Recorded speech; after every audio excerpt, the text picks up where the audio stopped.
Assalamualaikum warahmatullahi wabarakatuh. Ada kalanya kita tertanya-tanya kenapalah orang tak faham kita.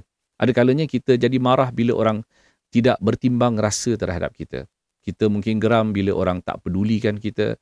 Kita mungkin rasa nak dapatkan simpati kasihani orang bila kita dalam kesusahan. Semua ini tidak penting sebenarnya. Bila kita sedar Allah yang maha berkuasa di atas segala-galanya.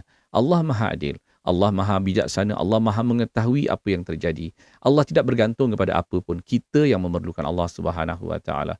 Maka kita kembalilah kepada Allah Subhanahu Wa Taala dan kita jadi hamba Allah Subhanahu Wa Taala yang bersyukur. Biarlah orang buat kita melakukan kebaikan kepada orang, kita bertimbang rasa terhadap orang kerana kita tahu akhirnya Allah yang akan balas budi baik kita. Dan kita melakukan sesuatu bukan kerana kita nak dapatkan pujian orang, tapi yakinlah Allah melihat dan Allah mengetahui apa yang kita kerjakan dan kita dibalas dengan kebaikan.